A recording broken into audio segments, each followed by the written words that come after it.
Welcome to another Electronics and More video. In today's video, I'm going to be disassembling this Bissell electric steam mop.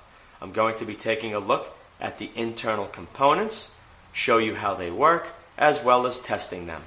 A very common problem with these machines is that they like to clog up because people fail to use distilled water. If you use tap water, especially if that water is very hard, you build up deposits inside this machine that causes it to block up and not produce steam. So to get started, the first thing I'm going to do is turn it this way, squeeze here, pull the bottom off. To make the unit as small as possible for this video, the handle has already been removed. Over here, you can see where the screw went through. That went through right here and held it in place inside the unit. This particular model, and they all operate in a very similar way. There are two screws. I'm going to have to remove this screw here first, as well as another screw here. So let me do that.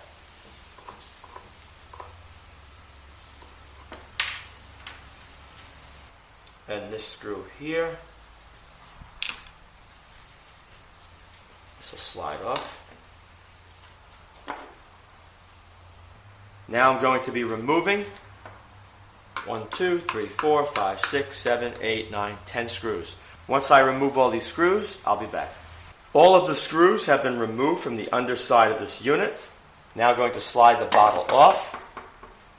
One of the problems with this unit that occurs, this valve right here becomes faulty. It's spring-loaded.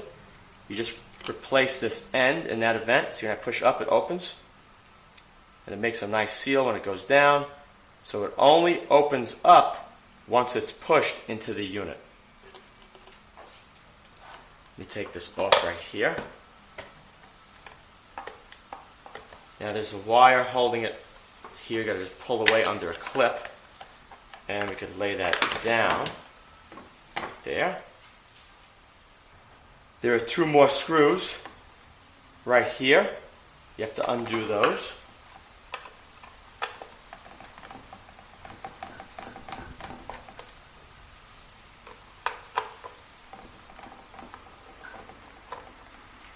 Once these two screws have been removed here, the next step is to remove the two screws inside here.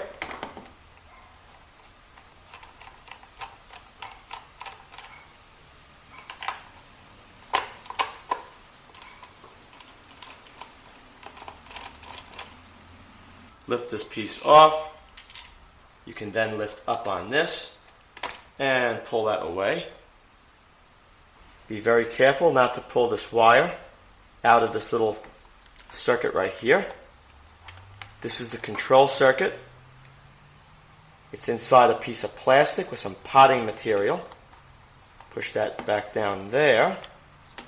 And over here is where you change the different steam settings.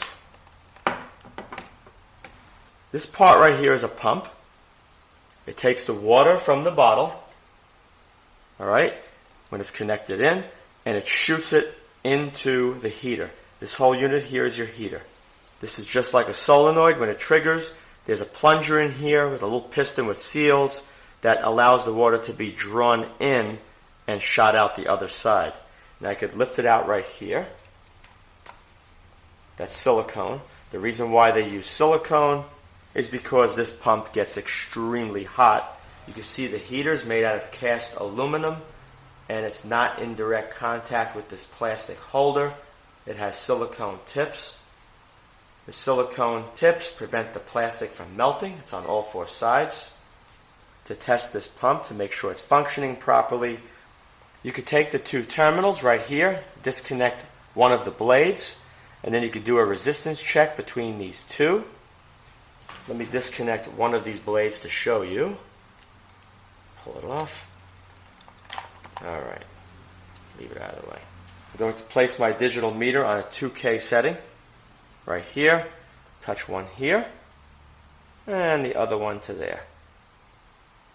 And that's 275 ohms. All that test does is let you know that the coil is in good shape inside this pump. It doesn't tell you if the pump's going to be operating properly. In a couple of minutes after going over the rest of this unit, pointing things out, I'm going to show you how to test this to be absolutely certain that it is working properly. Now this piece right here, alright, the water shoots through the pump from the bottle and it goes into this T right here. This is your heating unit. We're going to remove this.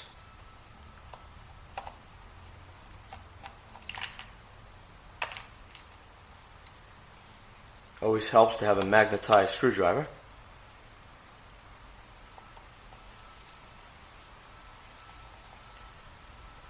If you're worried about disassembling the unit as I show here, because you're concerned you may not be able to put it back the way you found it, a very smart thing to do would be to take your smartphone and take close-up photographs of everything before you touch it.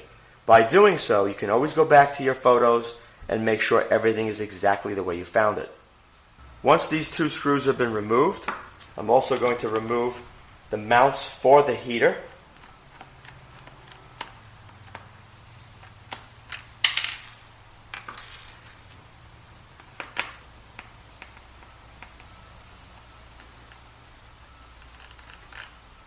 You only have to do one side for this type.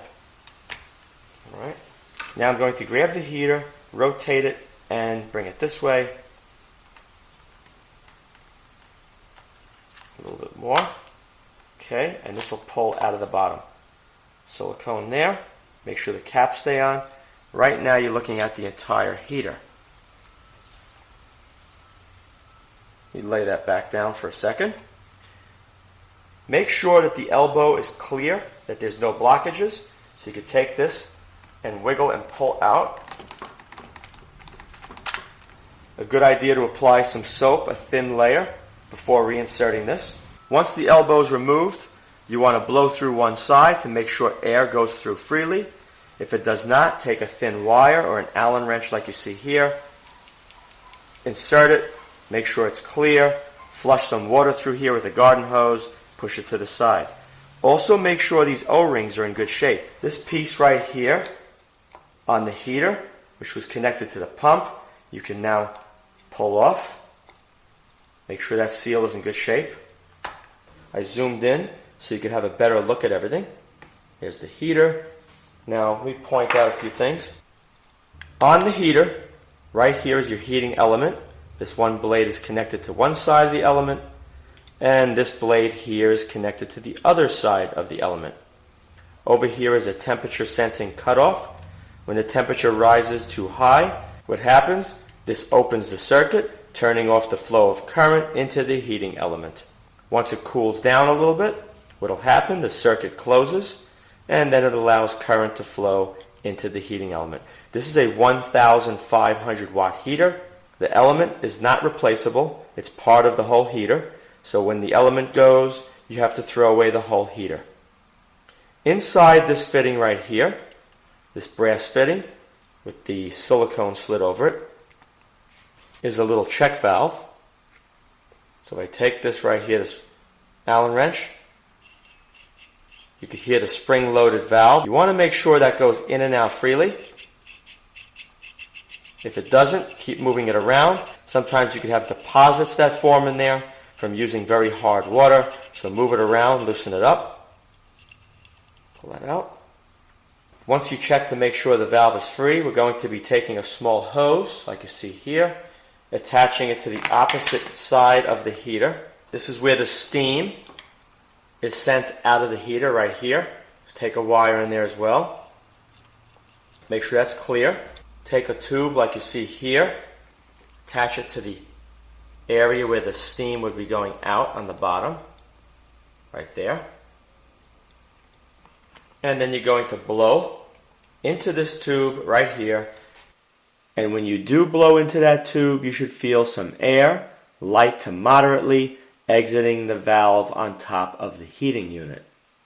If you're having trouble getting air to flow through the heater, and you know the check valve on top is free with the spring as you push up and down, that is going to indicate that the outlet barb on the bottom of the unit where the steam exits is more than likely clogged. If you inserted a small metal wire inside that barb and it appears to be clear, then the next thing you're going to have to do is disassemble the heater.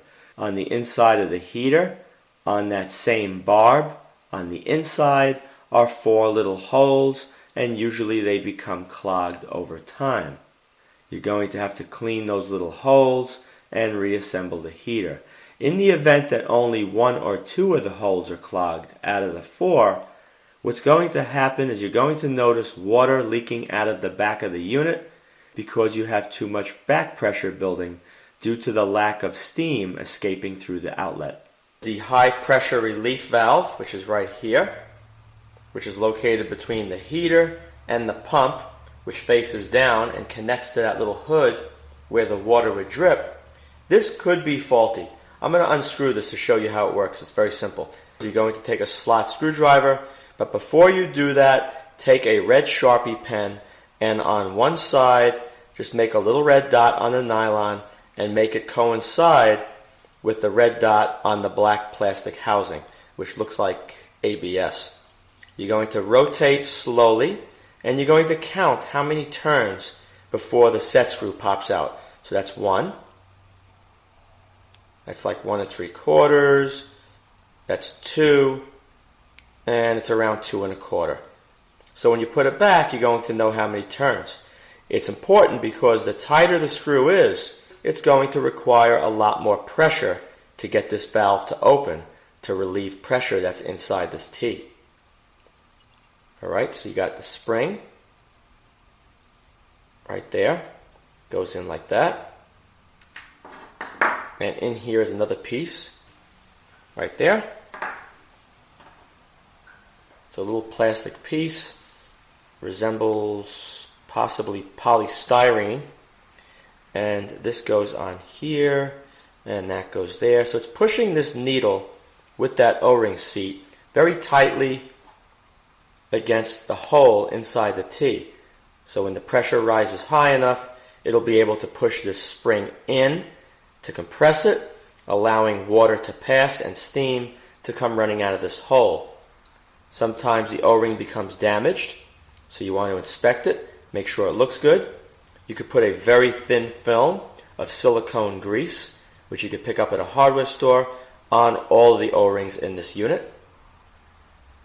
If it looks good, you're going to slide it back in like that. Push that back down, make sure it's in the right spot. Right there it's popped out, so let me do 2, 1, 2 1/4. And that's pretty much where it was. Now to test the heater is very simple.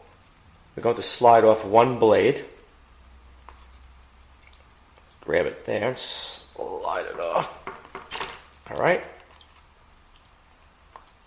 You're going to do a resistance test between this blade and the opposite blade with the red boot with the black wire jumping over to it.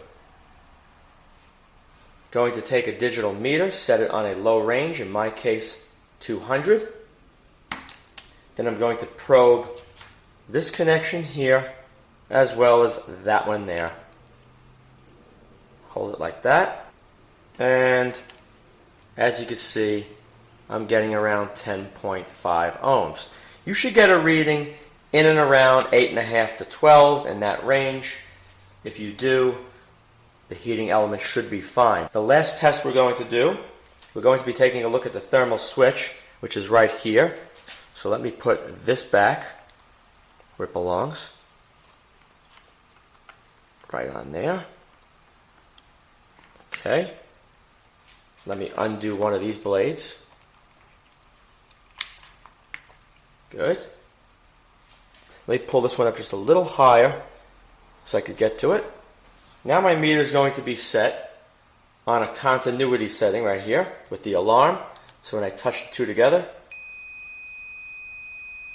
0 ohms, and the alarm is sounding. So you're not going to see the meter because I have everything zoomed in on the unit itself, but when I do show you this test, you will hear the alarm. When the unit is cold, when you check between this terminal and that terminal of the thermal switch, the alarm should sound, indicating continuity or indicating that current is able to flow through that switch. If you don't get that alarm sounding when the unit is cold, that will indicate that this switch is faulty. You're going to have to unscrew it right here, pop it out, and purchase a new switch to put in place of the faulty one. There's nothing else here for you to test. Nothing here should be leaking. If there are leaks, you may be able to pick up a new gasket. You can take the screws out on the bottom, all the way around, all through here. Once the Phillips screws have been removed, you can slide off the little bottom and apply a new gasket.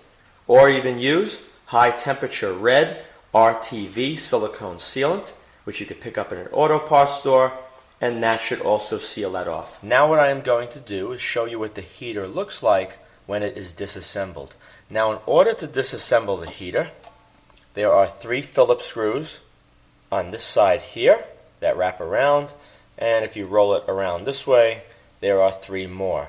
They are fairly difficult to remove, so make sure you apply a good amount of pressure on the head of the Phillips screw when you go to unscrew them.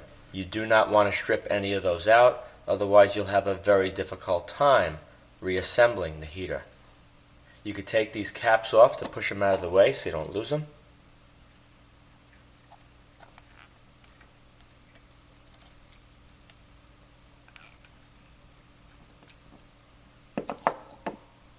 Once all the screws have been removed, you can slide out the top section from the bottom cover. Now if you look inside, you can see there is some buildup from not using distilled water. In the very bottom, you can see a little section of brass that sticks up. That is connected to the barb connector at the bottom where the steam exits the heater.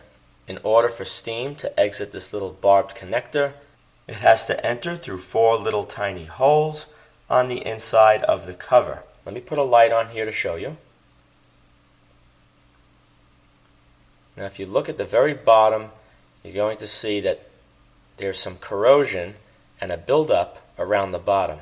So even though you're placing a wire inside that hole to make sure it's clear, if you still have a problem where the heater is dribbling out of the back of the unit by that little plastic hood, then the inside could be blocked, not allowing the steam to exit fully through this nipple.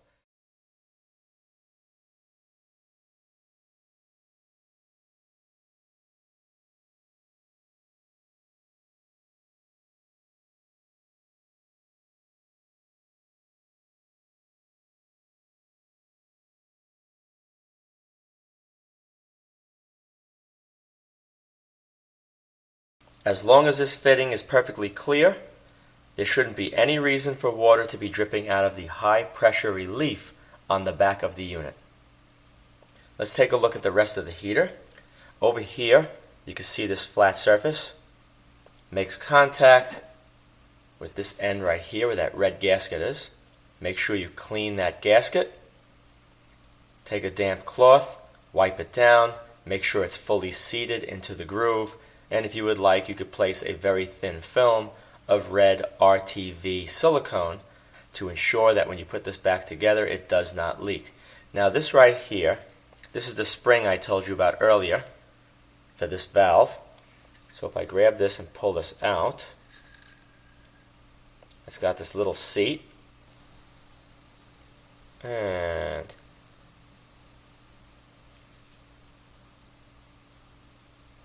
right in the bottom you can see, and that's how this is made. There's not much to it. Just make sure the hole here is clear, make sure the seat is clean, take a Q-tip, wipe it down, maybe take a little bit of silicone grease to make sure that seat in there is nice and clean.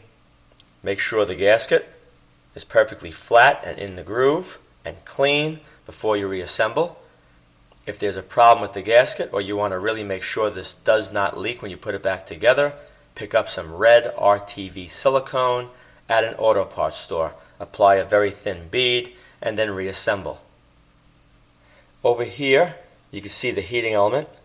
Now it appears that the heating element, one side goes over here, and more than likely it goes this way, the element, and then it spirals around and around and around and around as it gets closer and closer to this end, and then it exits the heater at the top right there with that blade connector. Water gets pumped in through this valve, ends up inside this chamber where it's very, very hot, creates steam, and then that steam goes through this tube, all right, because the steam rises up, and the pressure forces that steam down through the tube and out through the barb on the bottom of the cover. The last thing I would like to do is show you how to test this pump so you can rule it out completely as being a problem. In order to test the pump, let me show you one thing first. The plug is polarized. Polarized means one blade is wider than the other. See, the one on the back side is wider. That indicates this is the neutral part of the plug, and that is the hot part of the plug. The reason why you want to have it polarized is because you want to make sure the current is switched on and off properly, and the unit is not always left live, even though the switch is turned off. You can see over here on this wire, you have the red and black wire attached. This is coming off of the polarized plug on the hot side, which is the narrow blade. The wider blade, you can see over here, is connected to the white wire, and there's also ribbing running up and down the side of the wire, which tells you that that side is the neutral. You want to get the wire going from the hot side of the plug that goes into the thermal switch, which crosses over into the heating element, and you want to disconnect it. Unplug it, push it to the side, stay away from it. When you go to plug this in with everything open like this, do not touch anything inside this unit while the cord is plugged in. Take your power cord, push this to the side, aim it away.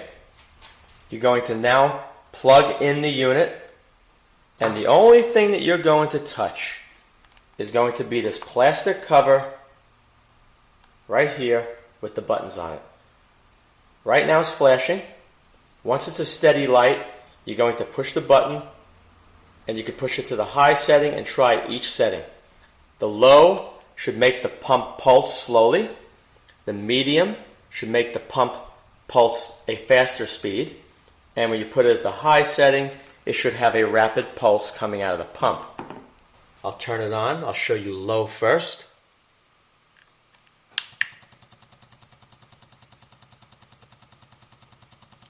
Medium will increase the volume. Faster. And this is high.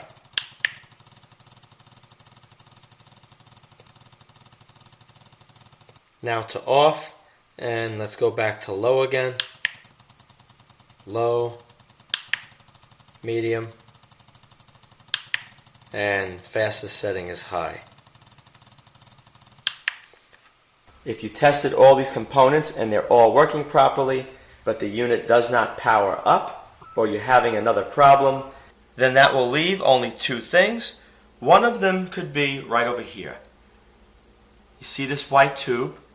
Inside this white tube, and it's clamped right on top of the heater so it can sense the heat, is a thermal fuse. In the event that this switch right here fails in the closed position, what's going to happen, current will be continuously supplied to the heating element, causing the heater to become extremely hot and likely causing a fire because it's not going to shut off. So what the fuse will do, it will detect that heat and it will open the circuit. Once that thermal fuse opens the circuit, there will be no more power supplied to the steam mop. So if you do have no power to the entire unit, you're going to want to check to make sure this thermal fuse is good. You're going to use the continuity setting on your meter or a low ohms range, the lowest one you have. Then you're going to test between where the white blade connects to the heating element. That's the opposite side, not the side where the heating element connects to the thermal switch and then to the hot AC line. It's the other side of the heating element, like you see right here in this image.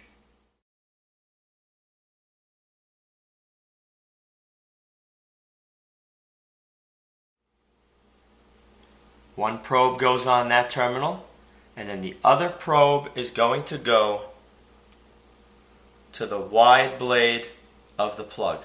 When you connect between this blade of the plug and that white terminal. If this fuse is good, the alarm will sound. I'll demonstrate right now. Alright, so I'm going to hold one there and touch it to there.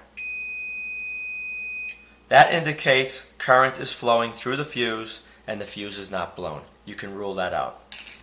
If you do not have continuity across this thermal fuse, that would indicate that more than likely this thermal switch failed, and then this thermal fuse protected the entire unit. So you're going to have to replace the thermal switch. You can find these online. Make sure when you unscrew it right here, and the other screw is on that side, make sure you get the exact same rating, the same size, and the same goes for the thermal fuse.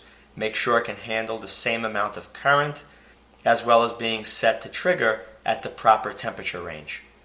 The only other two things that could be wrong would be a faulty power cord. You could do a continuity test between the wider blade and the white wire connection inside the unit. The alarm should sound. And then you want to do a test between the narrow blade, which is the hot, and where it connects to the black and red wires inside the unit. You should have a continuity alarm sounding as well.